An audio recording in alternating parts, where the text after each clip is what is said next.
Today we're going to be talking about 7 daily habits of happy people, happy men and women, and I'm really excited about this video, so let's just get to it. It seems kind of simple when you think about it, but happy people do what unhappy people don't do. So if you think about people that you know that are unhappy, and you think about how they spend their times, and you think about what would be the opposite of that, then you're going to find some pretty healthy, happy habits in that type of thinking. I used to be somebody that was very unhappy. And in my personal life, when I began to realize that I was codependent and that I was unaware and that I was unconscious and that I didn't have the wonderful childhood that people wanted me to believe I had, when I finally realized that there was stuff below the veil, there was stuff below the surface that was valid, my world was blown, right? I didn't know that all of these unconscious patterns, this lack of self-love, this lack of self-esteem, this fixating on other people, this looking for validation, I didn't know that those were habits of unhealthy people, unhappy people. And as I recovered more and more and more and more, I became happier and happier. So the first thing we have to understand is that happiness, it sounds so cliched here once, and I'm sorry, but I'm gonna say it. Your happiness does not reside outside of you. So let's talk about some of the things that we can do every day to help us be more happy. Happy people take time out for themselves. Unhappy people are enmeshed, they're codependent, they're minding everybody else's business but their own, and they fear being alone. Happy people don't mind being alone. Happy people like being alone. I'm not talking about isolating and being afraid to be around people. I'm talking about people who are genuinely happy and who are able to be alone and can dip their foot in the pond of lots of social activity, and who also appreciate and want to also be alone so that they can self-reflect. They're unplugging from technology. They're unplugging from the internet. They're unplugging from Instagram and Facebook, and they like it. So people who meditate, people who take walks, people who are totally okay with being by themselves, right? This is a habit of a healthy person and a happy person. Number 2, people who are unhappy tend to, and this might sting a little bit, I know, because I think if I had heard someone say this before I was recovered, I'd be annoyed. But unhappy people have a victim mentality, right? When I was codependent, I thought the problem was my ex-husband. All he had to do was change and I'd be happy, right? If people would just do what I wanted them to do, I'd be happy. I had no idea at the time, because I was below the veil of consciousness, I had no idea that what I was doing and how I was thinking was wrong. Right?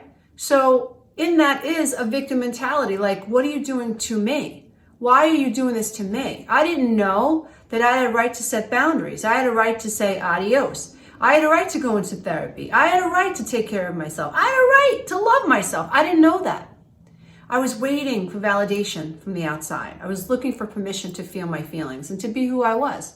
And so unhappy people have a victim mentality. Now, this could be a victim mentality that is, it's not their fault, right? You don't know how to protect yourself, right? But it's important, and I think it's worth talking about and achieving and understanding that the happier you become, the less of a victim mentality you possess. So a habit of happy people is to release this idea that their happiness is tied to something outside of themselves. They are in the habit of making themselves happy. They are in the habit of happiness ownership. They are in the habit of saying, if something makes me unhappy, then how can I instead be happy? It might be I need to set a boundary with my narcissistic sister. It might be that, no, I'm not going to that holiday party. I don't enjoy what happens there. It might be, no, I'm not going out to dinner with that person. Or it might be, I'm going to end this relationship, right? But one of the best habits of a happy person is that they take ownership over their level of happiness. Number 3, one of the things that I did so often when I was unhappy was I kept looking outside of myself for a state of happiness, or something outside of me was going to finally, or someone was going to pat me on the back and say, you're okay, you're enough, right? All goes back to abandonment trauma, seeking my mother's approval, marrying a man who was just like my mother, seeking her approval through the relationship. So messed up, so holographic, so below the veil. But as I began to get healthier, what I began to do is I became more self-reflective. My level of self-awareness expanded. When you're codependent, you have very little self-awareness. When you're a narcissist, you have zero self-awareness. You don't want to go there, right? It's always someone else's fault that you are the way you are. And it's very difficult, if not impossible, to heal from. And so self-awareness is huge. So a habit of a happy person is milking their level of self-awareness through self-reflection. So if you want to be happier, it's really important that you consider spending time not only being alone, but being self-reflective, that you journal, that you do what I do. What I do is at the end of the night, right before I'm turning into bed, I rewind the day in my head and I ask myself, could I have been any more truthful? Could I have been more authentic? Could I have been less codependent if I thought that I was? Could I have been kinder? Could I have been less reactive? I'm looking for things in my day to help me better understand myself, because I believe in the power of self-correction. I'm pretty good at not demeaning myself and degrading myself if I notice through self-reflection that I could have done better. I'm pretty good at that. It took me a while to get out of that shame cycle and like, no. Self-correction is good. As soon as I see that I've done something or I've gone down a rabbit hole or I've said something I didn't want to say, I get back on the horse, because it's all about self-awareness and self-correction. And if you want to be happy, you've got to be willing to do that, right? So healthy people and happy people spend time self-reflecting. Number 4, a daily habit of happy people has to do with what they put into their body. If you look at unhappy people and unhealthy people, and you look at what they eat, very often what they eat represents a lack of self-love, right? And so we're all on a journey to try to return back to the love that we are. You know, in my opinion, evil is a lack of light. And anything and anyone and any situation that's ever happened to you in your life that has pulled you away from the light, in my opinion, is evil. And what we're trying to do is return back to the light that we are. That's really the goal. In my humble opinion, that's the journey. And the more able you are to love yourself, even when it doesn't feel natural to love yourself, you are moving further to your light. So sure, you might have, a box of chocolate in your house and it'd be great to have that for breakfast, right? Okay, maybe have a piece or 2 pieces, but make sure that you also eat something healthy. Make sure that your entire diet isn't unhealthy. Make sure that you are reaching for something that is nutritious, that is going to fill you at a cellular level, that's going to enhance you, that's going to allow your body to take care of you in the best way it possibly can. So a habit of healthy, happy people is that they eat well and they honor their body. Number 5, another daily habit that I have developed, and it took me a while to get here, is mindfulness. It's all about staying present in the now. What I teach in my 12-week class, my 12-week breakthrough coaching program, I teach people how to stay present in the body rather than dissociate and leave the body when a painful emotion shows up, right?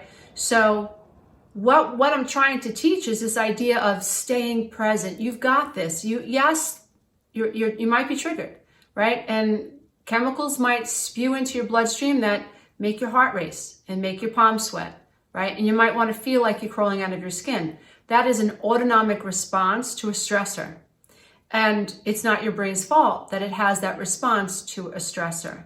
Now, before I was much happier, I was reacting to the past and I was reacting to the future. So I had this anticipatory anxiety about the future. And then I just had this really heavy, sad, remorseful, just empty anxiety from the past. And sometimes I would just ruminate, right? And I use the word, the term I, pronoun I, loosely, because it wasn't me. I was on autopilot. Who I think I was not. My mind was just ruminating. It was triggered, and I find my consciousness, my awareness, my level of awareness, which was limited, paying attention to this movie in my head, and my body's freaking out. Not my fault, not my body's fault. It's not the memory's fault. It's not anxiety's fault. It's not the autonomic nervous system's fault. The brain is wired to remember painful events from the past so that we can avoid them in the future. That's all part of, it's a defense. It's a survival skill that's built into the brain. And it's fabulous once you understand it.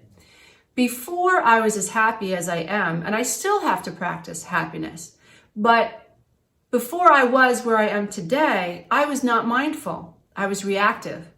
And so a habit of happy people is practicing mindfulness. So it's really interesting because to be mindful is to be empty of mind, right? I drive along the highway with my husband and I look out the windows and I am just loving the sky and loving the birds and loving the trees and loving whatever I see.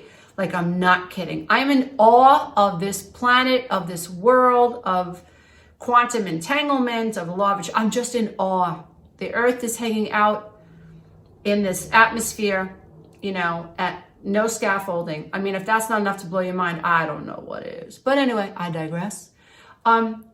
Today I practice mindfulness. So Anthony will say to me, what are you thinking about? And I'll say nothing. And he's like, how could you be thinking of nothing?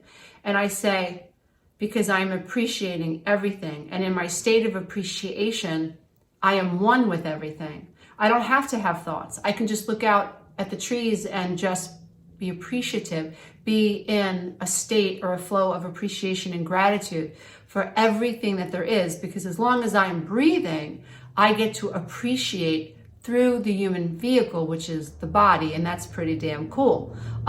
So one of the habits of happy people is practicing mindfulness. Now, before I could get to this state of empty mind and yet full of everything, I started practicing meditation.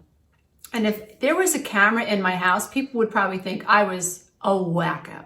Because when I first started meditating, I would meditate and I would put like a 20-minute, heart chakra meditation on, or a 30-minute pineal gland meditation on, and I would sit up on my couch because that's where I started meditating.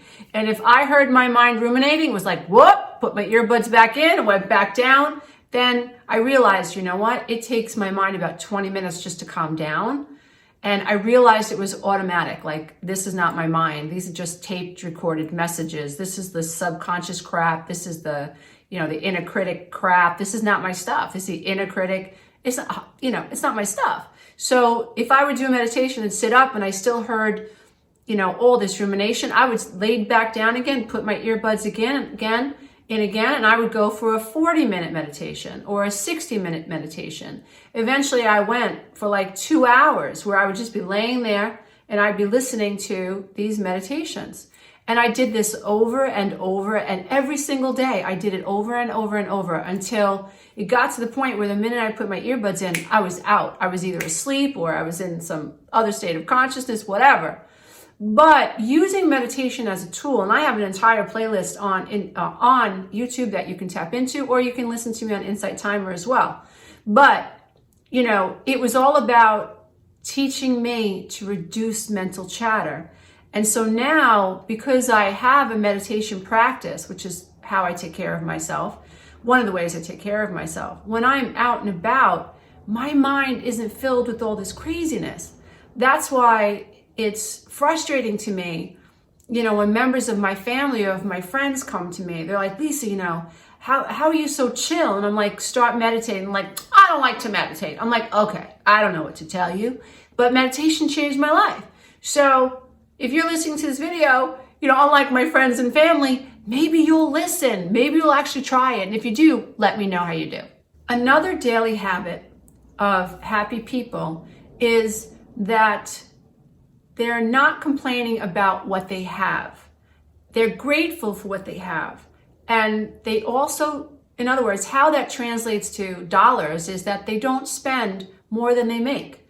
If you think about unhappy people that you might know who are in debt, we just had someone in our family just got in so much credit card debt trouble, it was ridiculous, right? And he was unhappy and he was depressed, right? And so people who are happy, they feel secure in their life, right? So you got to be responsible. So, that's like an umbrella term or umbrella habit. Like you have to be responsible. So happy people are responsible, right? But how we break it down to a daily habit is that none of us should spend more than we make. Now, I don't care if you make $20,000 a year or you make $500,000 a year or $5 million a year. If you want to be happy, then you will be financially responsible. You will feel good about managing your money and you will feel good about what you have and you won't complain about not having, which is really hard to do when you don't have. It's really easy, to not complain when you have, right? But it's difficult to not complain and to stay in a state of gratitude and abundance, right? And to be mindful when you don't have. But I can tell you, as someone who has studied the law of attraction, and I teach the law of attraction in my masterclass, I can tell you that you cannot attract abundance from a state of lack. And it's very difficult when you are lacking and you're not making the dollars that you want, and it's difficult to survive. I can tell you, when I first got divorced and I was living in my little house, it was beat up and it was run down. And I didn't have health insurance, right? And my ex-husband lied about how much money he made. I didn't get alimony. I was terrified. How am I going to take care of these 3 little kids? I didn't have a job. But I got certified. I got 3 different certifications. I became a sports nutritionist coach, a fitness trainer, and I had one other certification. And I just went and looked for a job. And I was lucky enough to get hired by this wellness center that had a gym. And but the thing was that I didn't have clients when I first started there. And it was like, your clients don't come in, you don't get paid. So there was no job security. But I knew that I had to focus on what I wanted. I knew that I had to think about and try to get myself into a vibrational state that matched my desired outcome. So if I wanted more dollars, I could not focus on what I didn't have. I had to milk the feeling of having. And so I played with that. So what I began doing was, when I wrote out a check, now we do online banking, right? But when I was writing out a check, I would write smiley faces on the check, or I would write thank you on the envelope. That was me sending gratitude out into the universe, right? And just saying, I'm so grateful that I have the money to pay for this bill now. There were times where I can only send in $10 to whoever I needed to pay for the month. But I still, instead of complaining, wow, I don't have enough money to pay the whole bill, I tried to change my attitude and I shifted it to, I'm so grateful I have $10 to spend or $10 to send. My kids and I didn't go to the movies. I didn't buy my children any more video games, right? I wasn't taking them to the bookstore. I was going to the library. Everything was free. When I was walking to the library with the kids, I'm so grateful that I have a public library that I can walk to. It was like changing everything that could have been a negative into a positive. A habit of a healthy person is somebody who is okay with not spending more than they make and who is being financially responsible, because when you're not, that creates stress and it's just a downward spiral. It's a rabbit hole. And you will be much happier in the long run if you practice responsibility around money and also learn to, as best you can, I've been there, and I know people are in even worse situations that I was in. I hear you, I feel you, I honor you. My best advice to you, I know how hard it is, my best advice to you is to milk a feeling of gratitude. Be grateful for your hair, grateful for your eyes, grateful for your teeth, grateful that you can breathe. Whatever it is, if you're walking, grateful that I can walk. just try to milk this sense of gratitude, regardless of where you are right now. Okay, number 7 is probably my favorite. And that is that one of the best daily habits that you can adopt if you want to be a happy person is to learn to let shit go. What I mean by that is this. Okay, in my book, Codependent Now What, I talk about some codependent commandments, right? And these are anchoring thoughts. And I want to share some of those with you so that when you are bumped up against a narcissist, or you are dealing with someone who is just like irritating you, or something's going down in your family and people are talking about you, or you're being accused of something you're not guilty of, whatever, right? This is what I want you to think about. I want you to know that you don't have to like everybody, and not everybody has to like you. Isn't that freeing? That's freaking awesome. No, you don't have to like everybody, and not everybody has to like you. It's okay if people don't like you. Think about how many times you have spoken poorly about someone. So, you know what? Someone's going to speak poorly about you. That's okay. Let it go. The less energy you give it, the more you go, yeah, it's okay. She can talk about me. Yeah, it's okay. Yeah, that's not true, but you know what? She's allowed to lie about me. It's totally fine. It's okay. Yeah. When you become non-reactive, you are not locking yourself to that dynamic. You are free. Guess what? They don't jack with your vibration. So if you're up here and you hear that someone said something about you and you remember this video and you say, it's okay. It's okay. I'm going to let this shit go. They're not going to be able to pull you down. A quick story. When the first time that I remember doing this, I was going through my separation with my ex-husband, and divorces are horrible. They're just, if you've never been through it, pray for someone that you know that's going through it, because they need your prayer. Oh, Lord. Well, my ex-husband sent me a bunch of texts, I don't know, 20 or 30 texts one day while I was at work, right? And I hear my phone going off in the locker. Back then, he and I were like, we would lock horns. I was past being afraid of him. There was a time where I was so afraid of him, I was, kneeling down between the toilet bowl and the tub. And he was yelling at me, right? It was about money, of course. Narcissists love to play mind games about money. Whatever, I digress. At any rate, once I moved out of being afraid of him, I became angry, and the anger made me feel empowered. So what would happen is I would fight him. So if he said something nasty to me, I was like, oh yeah, and I said something back. But I was stuck, dear ones, I was stuck. And I remember the day that I got a bunch of texts, and I opened my phone, because I had a flip phone at the time, and I looked at it and I said, codependent, no more. I'm not texting him back. Click. And I shut my phone and I put it in the locker. And I vowed from that day on to not engage. And that taught me so much. I could have started out my day like this, and he could have texted me, and I ended up here because I engaged. So that's my little story about learning to let shit go.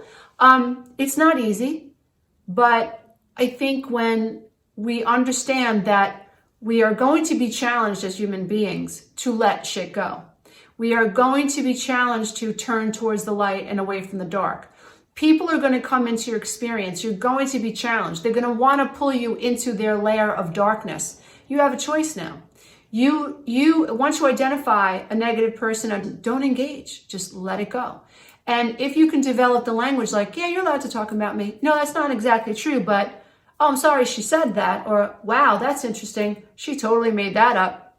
Or you're entitled to your faulty perception of me. It's totally fine. I get it. I don't like everybody. You don't like me. It's fine, right? Even if you never say it out loud, if you develop these mindsets, you're not going to be pulled around by your nose anymore.